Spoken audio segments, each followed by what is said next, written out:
Good morning friends, this is Faheem Ahmad. Welcomes to advance tutorial.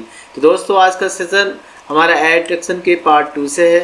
आज के session में मैंने 10 क्वेरीज सेट की हैं जो सभी कॉम्पिटिटिव एग्जाम्स के लिए बहुत ज़्यादा इंपॉर्टेंट होने वाली हैं। तो मेरी आपसे रिक्वेस्ट है दोस्तों कि आप इस सेशन को ज़्यादा से ज़्यादा अपने दोस्तों के साथ शेयर करें। तो चलिए स्टार्ट करते हैं फर्स्ट क्वेरी के साथ। इस सेशन की हमारी फर्स्ट क्वेरी है, the two man were quarrelling with one another claiming the same watch as their own। दोस्तों, अगर इस क्वेरी की हम फैक्ट की बात करें तो हम अच्छी तरह से जानते हैं कि ये हमारा कौन सा नंबर दे रखा, कार्डिनल नंबर दे रखा। और जब कार्डिनल नंबर के बाद हमारा कार्डिनल नंबर दोस्तों सिंगुलर फॉर्म में होता है तो नाउन सिंगुलर फॉर्म में होता है, अगर प्लूरल फॉर्म में होता है तो नाउन प्लूरल फॉर्म में होता है। हमें साफ साफ दिख रहा है कि यहाँ 2 लिखा हुआ है और 2 क्या होता है, प्लूरल फॉर्म में होता है, इसलिए आने वाला काउंटेबल नाउन क्या होगा, प्लूरल फॉर्म में। तो जाहिर सी बात है, जब हमारा सब नाउन प्लूरल फॉर्म में है तो सब्जेक्ट हमारा प्लूरल फॉर्म में हो गया। तो ऐसी कंडीशन में आने वाला जो वर्ब होगा वो भी हमारा प्लूरल फॉर्म में होगा। तो ये जो वर्ब है ये हमारा यहाँ प्लूरल फॉर्म में दे रखा है। इसका मतलब ये हुआ कि ये पार्ट हमारा पूरी तरह से सही है। ठीक, अगर हम वी पार्ट की बात करें तो हम अच्छी तरह से जानते हैं कि इज एमान और वाज वर्ब के बाद जब एक्टिव फॉर्म में टेंस होता है या सेंटेंस एक्टिव फॉर्म में होता है तो ऐसी कंडीशन में आने वाला जो वर्ब होता है एक्टिव फॉर्म में, या तो वो होता है कि टू लग के V1 आता है यानी इन्फिनेटिव टू आता है, या फिर V4 की कंडीशन में आता है यानी ING फॉर्म में आता है। तो यहाँ देखो वर्ब के बाद ING फॉर्म दे रखी है, तो ये पार्ट भी हमारा यहाँ तक सही है। और हम अच्छी तरह से जानते हैं कि क्वेरल के साथ अगर हम प्रीपोजिशन की बात करें तो विद का प्रयोग किया जाता है। ठीक है, तो इसके अगर हम बात करें कि यहाँ कितने व्यक्तियों की बात हुई है, हमारी 2 व्यक्तियों की बात हुई है। और हम जानते हैं कि रेसिप्रोकल प्रोनाउन जो हमारे ईच अदर या वन अनादर होते हैं वो पारस्परिक संबंध को दर्शाने के लिए यानी 2 या 2 से अधिक व्यक्तियों के बीच में पारस्परिक संबंध को दर्शाने के लिए प्रयोग किए जाते हैं। ठीक है, तो अगर हम 2 व्यक्तियों की बात करें तो 2 व्यक्तियों वस्तुओं के बीच में संबंध दर्शाने के लिए हम ईच अदर का प्रयोग करते हैं, और 2 से अधिक व्यक्तियों के लिए संबंध दर्शाने के लिए हम वन अनादर का प्रयोग करते हैं। तो साफ साफ ये हमारा कार्डिनल नंबर जो है यहाँ 2 शो कर रखा है, तो ऐसी कंडीशन में वन अनादर का प्रयोग नहीं करेंगे। किसका प्रयोग करेंगे, ईच अदर का। ठीक है, तो बी पार्ट में हमारी क्या थी, एरर थी। ओके, तो आई होप गाइस ये क्वेरी आपकी समझ में आ गई होगी। आगे बढ़ते हैं, लेट्स मूव द नेक्स्ट। तो इस सेशन की अगली क्वेरी है हमारी, everybody knows that Bhutan is the most peaceful of all other countries of the world। ठीक है, तो अगर इस क्वेरी के दोस्तों हम फैक्ट की बात करें तो यहाँ हमारा इंडेफिनिट प्रोनाउन दे रखा है एवरीबडी, और इंडेफिनिट प्रोनाउन जब किसी सेंटेंस का सब्जेक्ट होता है तो जनरली आने वाला वर्ब जो होता है वो हमारा सिंगुलर फॉर्म में होता है। ठीक है, तो यहाँ जो इसके बाद वर्ब आया है वो कैसा है, हमारा V5 फॉर्म में है, प्रेजेंट की V5 फॉर्म, तो ये सिंगुलर फॉर्म मानी जाती है हमारी, तो इसलिए हमारा ए पार्ट जो है पूरी तरह से सही है। ठीक है, अगर हम बी पार्ट की बात करें तो बी पार्ट है हमारा, Bhutan is the most peaceful. तो यहाँ तक की भी अगर हम बात करें दोस्तों तो ये हमारा सुपरलेटिव डिग्री में दे रखा है, यानी यहाँ तक का पार्ट पूरा सही है, क्योंकि सुपरलेटिव डिग्री से पहले हम क्या लगाते हैं, डेफिनेट आर्टिकल दा लगाते हैं। ठीक है, तो अभी तक यहाँ तक का पार्ट भी हमारा यानी बी पार्ट भी हमारा पूरी तरह से सही है। अब हम सी पार्ट की बात करें, ठीक है, तो हम अच्छी तरह से जानते हैं कि ऑल अदर कंट्री का जो प्रयोग है यानी ऑल के बाद अगर हम अदर का प्रयोग करें तो ऐसी कंडीशन हम कंपैरेटिव डिग्री में प्रयोग करते हैं। ठीक है, सुपरलेटिव डिग्री में कभी भी ऑल के साथ अदर का प्रयोग नहीं किया जाता है। ठीक है, तो ऐसी कंडीशन में दोस्तों जो अदर दे रखा है ये हमारा रॉन्ग दे रखा है। इस अदर की जगह हमें क्या लगाना होगा, डेफिनेट आर्टिकल दा लगाना होगा। ओके, तो हम अच्छी तरह जानते हैं कि एक तो नो अदर यूज़ होता है तो वो पॉजिटिव डिग्री में यूज़ होता है, तो अदर का प्रयोग एक तो कंपैरेटिव डिग्री में यूज़ होता है और एक पॉजिटिव डिग्री में। सुपरलेटिव डिग्री में हम अदर का प्रयोग नहीं करते, तो अदर की जगह क्या आना चाहिए, हमारा दा आना चाहिए। तो सही सेंटेंस क्या होना चाहिए, everybody knows that Bhutan is the most peaceful of all the countries of the world. I hope guys ये क्वेरी भी आपको समझ में आ गई होगी। आगे बढ़ते हैं, लेट्स मूव द नेक्स्ट। इस सेशन की अगली क्वेरी है दोस्तों, it should be obvious to you that if persist bothering in him he will get angry with you, no error। ठीक है, तो अगर मैं इस क्वेरी की शुरू से बात करूं यहाँ, ठीक है, तो क्वेरी हमारी यहाँ से दे रखी है। अगर मैं यहाँ से बात करूँ तो यहाँ कहा जा रहा है कि इट शुड बी ऑब्वियस, यानी ये होना चाहिए, स्पष्ट होना चाहिए आपको, आपके सामने ये आपके लिए स्पष्ट होना चाहिए कि अब यहाँ डैट जो आया है दोस्तों, अगर हम यहाँ कोमा लगाते तब भी सेंटेंस हमारा सही होता, कोमा लगाते तब भी सही है और डैट लगाते तब भी सही है। मतलब ये ऐसी कंडीशन में ये पहला जो हमारा ए पार्ट है ये तो पूरी तरह से सही है। अगर हम बी पार्ट की बात करें तो आप ये सोच रहे होगे कि इफ़ के साथ मतलब डैट कैसे आ गया, तो दोस्तों डैट यहाँ कंजक्शन है और इफ़ जो है यहाँ ये कंडीशनल सेंटेंस की बात चल रही है, इसलिए हमारा इफ़ अपनी जगह यहाँ सही है, ठीक है। हाँ, अगर ये नरेशन की बात चलती तो ऐसे कंडीशन में इफ़ के साथ डैट का प्रयोग नहीं करते। तो अभी तक के पार्ट हमारा ए पार्ट पूरी तरह से सही है। अगर हम बी पार्ट की बात करें, हम इसकी बात करें दोस्तों, it should B obvious to you and that if you persist bothering him and he will get angry with you। तो हम अच्छी तरह से जानते हैं दोस्तों कि यहाँ जो वर्ब यूज हुई है हमारी persist, persist अपने साथ किसको लेती है, persist अगर प्रीपोजिशन की बात करें तो persist के साथ हमारा क्या आता है, प्रीपोजिशन इन आता है, ठीक है। तो यहाँ क्या आना चाहिए, हमारा इन आना चाहिए था, persist in, ओके। तो सही सेंटेंस क्या होता है, सही सेंटेंस होता है कि that if persist in bothering him, है ना। तो इसलिए हमारा एरर कौन से पार्ट में हो, बी पार्ट में हो, क्योंकि आगे वाला जो है देखो ये कंडीशनल सेंटेंस था, इफ से स्टार्ट हुआ, इफ क्लोज से एवरी एक्शन हैज रिएक्शन वाली कंडीशन थी, तो आगे का फ्यूचर दे रखा और इफ के बाद वाला सिंपल प्रेजेंट में दे रखा है, ठीक है। तो वहाँ जो इफ यूज़ हुआ है वो एज अ कंजक्शन यूज़ नहीं हुआ है, ठीक है, वहाँ कंडीशनल सेंटेंस है, इस वजह से वहाँ इफ़ आया है। ये जो आया है इफ़, ये कंडीशनल सेंटेंस की वजह से आया है, और ये जो डैट आया है ये कंजक्शन है यहाँ पे, ठीक है। अगर हम इस डैट की जगह कोमा लगाते तब भी हमारा सेंटेंस सही होता है। तो यहाँ कोई सुपरफ्लुअस डैट नहीं हुआ है। यहाँ जो एरर है वो किस में है दोस्तों, परसिस्ट इन में, ओके। तो एरर किस पार्ट में हुई हमारी, ए पार्ट में एरर है, ओके। आई होप दोस्तों ये क्वेरी आपकी समझ में आ गई होगी। आगे बढ़ते हैं, लेट्स मूव द नेक्स्ट। अगर मैं दोस्तों इस सेशन की अगली क्वेरी की बात करूँ तो अगली क्वेरी है हमारी, I and Raju left for Delhi last summer, ठीक है। तो अगर हम इसकी फैक्ट की बात करें तो हमें साफ साफ दिख रहा है कि लास्ट समर आया है, तो रिक्वायरमेंट किसका हुआ है, रिक्वायरमेंट हुआ हमारा सिंपल पास्ट का। तो मैं पहले बता चुका हूँ कि जब किसी सेंटेंस में लास्ट मंथ या लास्ट समर या फिर बिफोर या एगो दिया होता है तो ऐसी कंडीशन हम क्या यूज़ करते हैं, सिंपल पास्ट का प्रयोग करते हैं, ठीक है। तो अगर सिंपल पास्ट की बात चल रही है तो देखो वर्ब भी हमारी क्या दे रखी है, V2 दे रखी है, क्योंकि मेन वर्ब क्या हमारी लेफ्ट है, तो लीव की सेकेंड फॉर्म क्या होती है, लेफ्ट। और लीव फॉर्म मायने क्या होता है, के लिए निकलना, के लिए जाना है, के लिए निकलना। तो कह सकते हैं हम बी पार्ट हमारा सही है और सी पार्ट भी पूरी तरह से सही है। तो अब कहीं ना कहीं ए पार्ट और देख लेते हैं, इसमें कहीं ना कहीं लोचा है, ठीक है।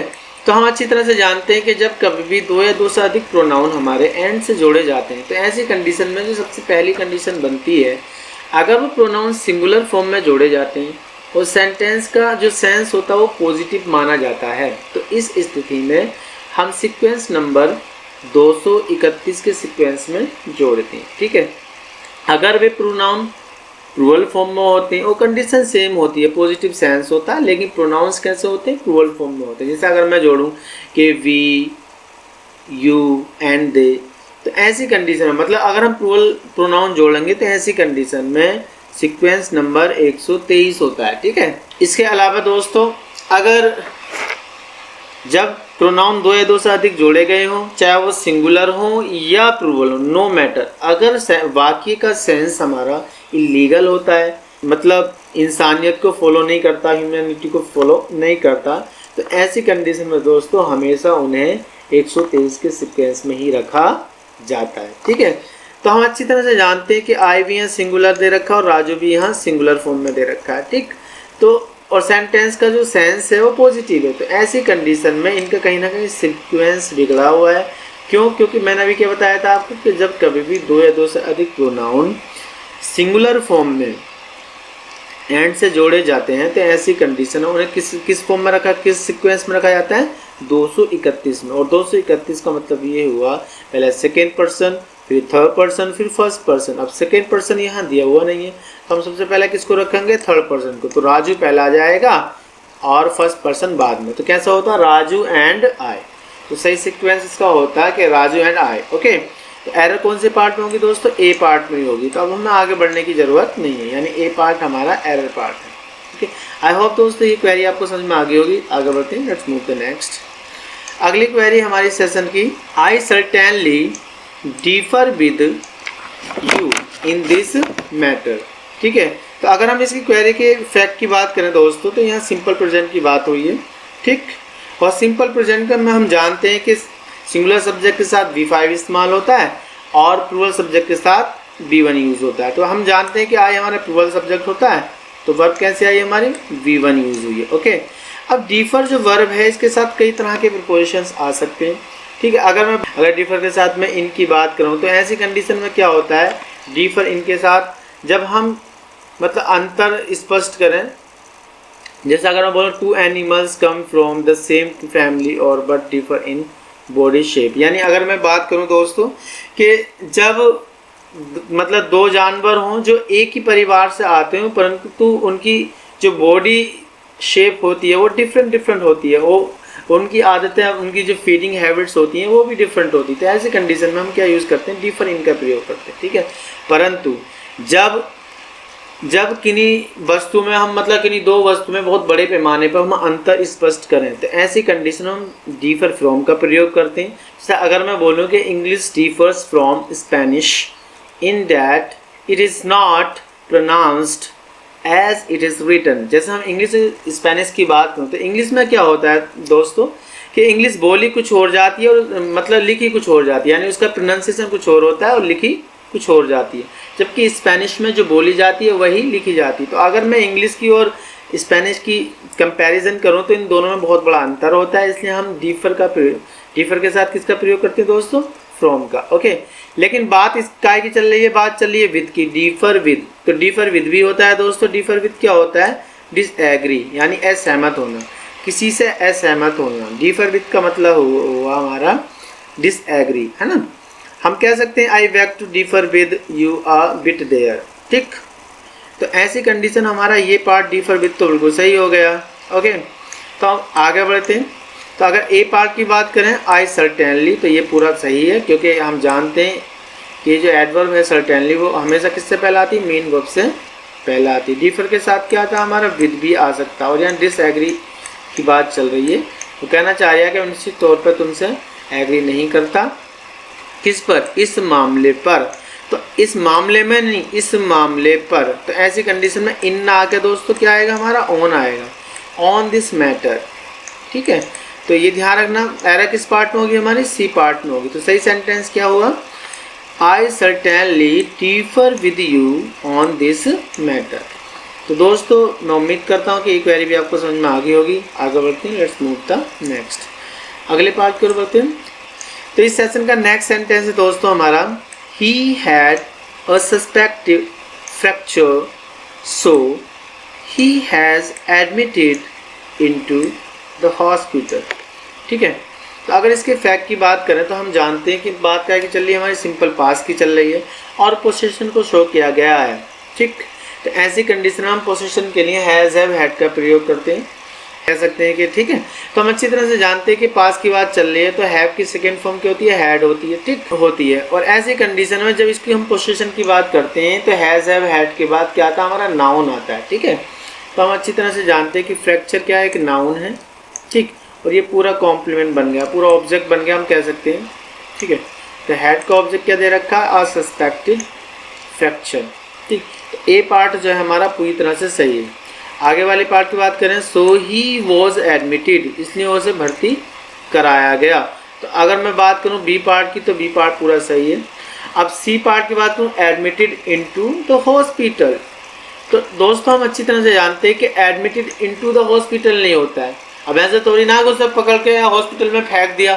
ठीक है, तो क्या करा, हॉस्पिटल में भर्ती कराया। तो क्या करते हैं हम, एडमिट के साथ हम इनटू का प्रयोग नहीं करते हैं। तो क्या आता है दोस्तों, एडमिट के साथ हम टू का प्रयोग करते हैं। तो सही सेंटेंस क्या होगा हमारा, he had a suspected fracture so he was admitted to the hospital. तो एरर कौन से पार्ट में होगी दोस्तों, सी पार्ट में होगी, यानी इनटू की जगह क्या आना चाहिए हमारा, टू आना चाहिए। Okay, TO2। आई होप दोस्तों ये क्वेरी भी आपको समझ में आ गई होगी। आगे बढ़ते हैं, लेट्स मूव द नेक्स्ट। अगली क्वेरी है दोस्तों, the wages of hard work are sweet. बहुत छोटी क्वेरी है तो बहुत अच्छी भी है, इजी क्वेरी है। नाउन की क्वेरी, ठीक है। तो हम अच्छी तरह से जानते हैं कि वेजेज, वेस्टेज, ब्रेकेज, लीकेज, ये ऐसी नाउन होती हैं जो दिखती हमें कैसी हैं, मतलब प्लूरल फॉर्म में दिखती है, लेकिन यूज़ कैसे होती है, सिंगुलर फॉर्म में होती है। जैसे आपने देखा हुआ इनिंग्स, है ना, तो इनिंग्स भी हमारी कैसे दिखती है, प्लूरल फॉर्म में दिखती है, लेकिन यूज़ कैसे होती है, सिंगुलर फॉर्म में। तो इनके साथ आने वाला जो वर्ब होता है वो भी हमारा क्या होता है दोस्तों, सिंगुलर फॉर्म में होता है, ठीक। तो वेजेस के साथ वर्ब कैसे आती है हमारी, सिंगुलर फॉर्म में, ओके। तो यहाँ क्या आ जाएगा, आर की जगह आ जाएगा इज। तो कौन सी पार्ट में एरर हुई दोस्तों, हमारी सी पार्ट में एरर हुई। आई होप दोस्तों ये क्वेरी भी आपको समझ में आ गई होगी। आगे बढ़ते हैं, लेट्स मूव द नेक्स्ट। अगली क्वेरी है दोस्तों, many a man attended the meeting last night. देखो फिर यहाँ लास्ट नाइट दे रखा है, तो हम अच्छी तरह से जानते हैं कि रिक्वायरमेंट किसका हुआ, सिंपल पास का हुआ। जो सिंपल पास का हुआ तो वर्ब कौन सी फॉर्म आएगी, V2, ओके। तो हम ए पार्ट से स्टार्ट करते हैं। अगर मैं एक पार्ट की बात करूं तो हम अच्छी तरह से जानते हैं कि मैनी जो है एक डिटरमाइनर होता है, तो इसके और ये प्रोनाउन भी होता है, ये इंडेफिनिट प्रोनाउन भी मतलब डिस्ट्रीब्यूटिव प्रोनाउन भी होता है और इंडेफिनिट प्रोनाउन, दोनों तरह के प्रोनाउन होते हैं। तो इसके यूज़ पर डिपेंड करता है कि किस तरह से यूज़ हुआ। अगर मैं बोलूँ मैनी ऑफ, तो ये डिस्ट्रीब्यूटिव कहलाएगा, और डायरेक्ट मैनी को भी बोलूँ मैं कि मैनी हैव रिप्लाइड या मैनी हैव अप्लाइड, इस तरह से बोलूँ, तो वो कंडीशन फिर इसके इंडेफिनिट प्रोनाउन की होती है, ठीक। इसके साथ साथ दोस्तों ये हमारा डिटरमाइनर भी होता है, और जब ये डिटरमाइनर होता है तो इसकी कई कंडीशंस होती हैं। एक तो जब इसके तुरंत बाद कोई नाउन आएगा तो ऐसी कंडीशन में वो काउंटेबल नाउन होगा और कैसा होगा, प्लूरल फॉर्म में होगा। और दूसरा दोस्तों इसके और भी फैक्ट है, मैनी ए या मैनी एन का प्रयोग किया जा सकता है, ठीक। तो हम अच्छी तरह से जानते हैं जब मैनी के बाद ए आता है तो ऐसी कंडीशन में इसके बाद आने वाला का सिंगुलर काउंटेबल नाउन होता है, ठीक है। मैनी के बाद आने वाला नाउन जो होता है वो हमेशा कैसी फॉर्म में होता है, सिंगुलर फॉर्म में। तो यहाँ जो मेन प्लूरल फॉर्म में दे रखा है, एक तो हम इसको इम्प्रूव सिंगुलर फॉर्म में कर सकते थे, यानी MAN के हिसाब से हम इसको सॉल्व कर सकते थे। इसके अलावा दोस्तों हम इस ए को रिमूव कर देते तब भी हमारा सेंटेंस सही हो जाता, क्योंकि आगे जो है हमारी V2 वर्ब दे रखी, कहीं वर्ब सिंगुलर फॉर्म को कहीं शो नहीं कर रखा। फिलहाल एरर जो थी हमारी ए पार्ट में थी, इसे इम्प्रूव हम दो तरह से कर सकते थे, मैनी मैन भी सही हो जाता और मैनी ए मैन भी सही हो जाता, ओके। तो आई होप दोस्तों समझ में आ गया होगा एरर किस पार्ट में, हमारी ए पार्ट में। आगे बढ़ते हैं, लेट्स मूव द नेक्स्ट। अगली क्वेरी है दोस्तों हमारी, I will certainly avail of your offer when the occasion arises. अब इससे साफ साफ पता चल रहा है कि यहाँ फिर कंडीशनल सेंटेंस है और कंडीशनल सेंटेंस दे रखा है, तो ऐसी कंडीशन में इफ़ या व्हेन के बाद हमारा जनरली क्या आता है, सिंपल पास्ट, सिंपल प्रेजेंट आता है। तो यहाँ सिंपल प्रेजेंट का रिक्वायरमेंट हुआ तो कोमे के बाद या तो सिंपल फ्यूचर आएगा, अगर फैक्ट की बात करेंगे तो सिंपल प्रेजेंट आएगा, ये हमें पता है, ठीक। तो जब व्हेन के बाद हमारा सिंपल प्रेजेंट आया तो उससे पहले सिंपल फ्यूचर आएगा, ये भी क्लियर है। तो ये क्लियर है कि ए पार्ट में हमारा जो ये फ्यूचर दे रखा ए पार्ट, तो ये हमारा पूरा सही दे रखा। क्यों सही दे रखा, क्योंकि जो हमारा सी पार्ट है वो कंडीशनल दे रखा, व्हेन द ओकेजन अराइजेस। तो ए पार्ट और सी पार्ट दोनों के दोनों पार्ट हमारे सही रखे होंगे। तो कहीं ना कहीं अगर एरर होगी तो किस पार्ट में होगी दोस्तों, वी पार्ट में होगी। तो हम वी पार्ट को चेक कर लेते हैं। अगर हम वी पार्ट की बात करें तो अवेल ऐसी वर्ब होती है कि वो सदैव अपने साथ रिफ्लेक्सिव प्रोनाउन को लेती है, ठीक है। और हम जानते भी हैं कि यहाँ रिक्वायरमेंट किसका हुआ, रिफ्लेक्सिव प्रोनाउन का। और आई का रिफ्लेक्सिव प्रोनाउन क्या होता है दोस्तों, माई सेल्फ। तो कहाँ आ जाएगा रिफ्लेक्सिव प्रोनाउन, रिफ्लेक्सिव प्रोनाउन यहाँ आ जाएगा अवेल के तुरंत बाद, ठीक है। तो कैसे हो जाएगा सही सेंटेंस हमारा, I will certainly avail my self of your offer when the occasion arises, okay. तो एरर कौन से पार्ट में हुई दोस्तों, वी पार्ट में। अवेल के तुरंत बाद हमारा क्या आना चाहिए था, माई सेल्फ, ओके, MYSELF, ठीक है। आई होप दोस्तों समझ में आ गया होगा आपको। एरर कौन से पार्ट में थी, हमारे बी पार्ट। आगे बढ़ते हैं, लेट्स मूव द नेक्स्ट।